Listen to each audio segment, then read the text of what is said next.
ಉಪಮುಖ್ಯಮಂತ್ರಿ ಪಟ್ಟಕ್ಕಾಗಿ ಸರ್ಕಸ್, ಮತ್ತಿಬ್ಬರು ಡಿಸಿಎಂ ಆಯ್ಕೆ ಬಹುತೇಕ ಫಿಕ್ಸ್. ಸತೀಶ್ ಎಂಬಿ ಪಾಟೀಲ್ಗೆ ಸಿಗುತ್ತಾ ಚಾನ್ಸ್?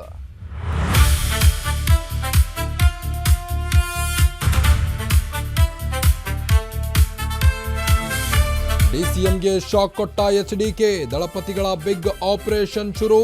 ಕೊರಟಗೆರೆ ಕಾಂಗ್ರೆಸ್ ಮುಖಂಡರು ಜೆಡಿಎಸ್ಗೆ.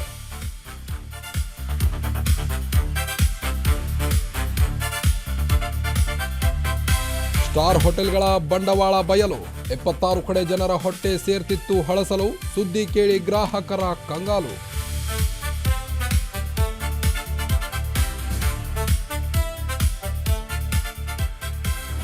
ಬ್ರೋಕರ್ ಸರ್ಕಾರಿ ಅಧಿಕಾರಿ ಬೀದಿ ರಂಪಾಟ, ನನ್ನ ಹಣ ಕೊಡ್ತೀಯೋ ಇಲ್ವೋ ಅಂತ ಆರ್ಭಟ, ಸಖತ್ ವೈರಲ್ ಆಗಿದೆ ಕಿತ್ತಾಟ.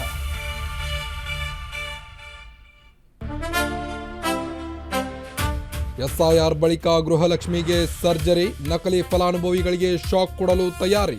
ಎಲ್ಲ ಅರ್ಜಿ ಮರುಪರಿಶೀಲನೆಗೆ ತೀರ್ಮಾನ.